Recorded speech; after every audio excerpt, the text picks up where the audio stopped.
Il nous faut être lavés, purifiés, épurés, sanctifiés par son sang précieux pour pouvoir entendre sa voix. C'est pour cette raison que le Seigneur Jésus avait dit à Marie, ne me touche pas. Il lui fallait d'abord monter au ciel en tant que souverain sacrificateur afin de nous laver par son précieux sang. Et maintenant, la pensée de Dieu, sa volonté, son plan, son dessein peuvent être reçus, compris et vus par chaque croyant.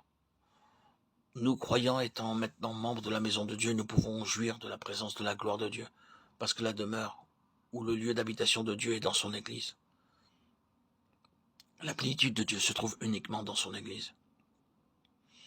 Il a tout mis sous ses pieds, et il l'a donné pour chef suprême à l'Église, qui est son corps.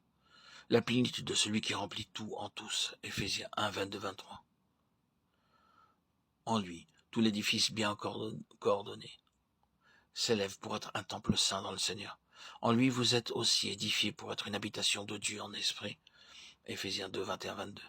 Afin que les dominations et les autorités dans les lieux célestes connaissent aujourd'hui par l'Église la sagesse infiniment variée de Dieu, en sorte que Christ habite dans vos cœurs par la foi, afin qu'étant enraciné et fondé dans l'amour, vous puissiez comprendre avec tous les saints quelle est la largeur, la longueur, la profondeur et la hauteur.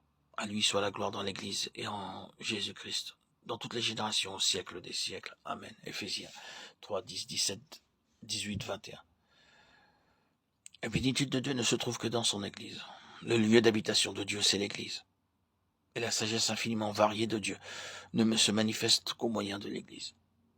La plénitude de l'amour de Dieu est contenue et ne peut être vue que dans son Église. Et elle est manifestée à travers elle. La gloire de Dieu dans sa plénitude et pour l'éternité se manifeste dans l'Église. En vue de tout cela, nous avons appris et nous devons apprendre à entendre la voix de Dieu.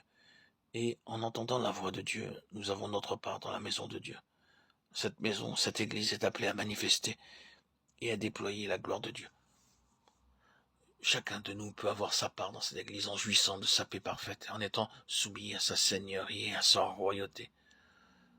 Christ l'est comme fils sur sa maison, et sa maison, c'est nous, pourvu que nous retenions jusqu'à la fin la ferme confiance et l'espérance dont nous nous glorifions. C'est pourquoi, selon ce que dit le Saint-Esprit aujourd'hui, si vous entendez sa voix. Hébreux 3, 6, 7. Le matin de Pâques, le Seigneur dit à Marie de Magdala, ne me touche pas. Jean 20, 17.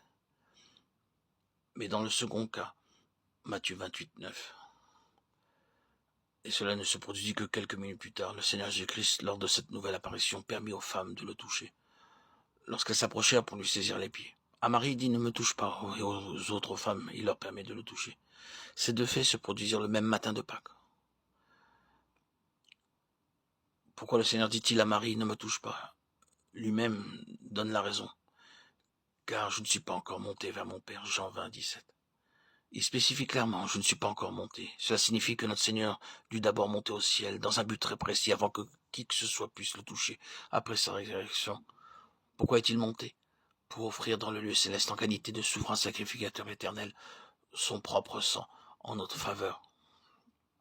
Et il est entré une fois pour toutes dans le lieu très saint, non avec le sang des boucs et des veaux, mais avec son propre sang, et a obtenu une rédemption éternelle. Hébreux 9, 12. Cela signifie que le corps physique du Seigneur Jésus-Christ ne pouvait être sujet à la corruption et à la décomposition, comme le nôtre. Dans le psaume 16, verset 10, nous trouvons une prophétie. Tu ne permettras pas que ton bien-aimé voie la corruption.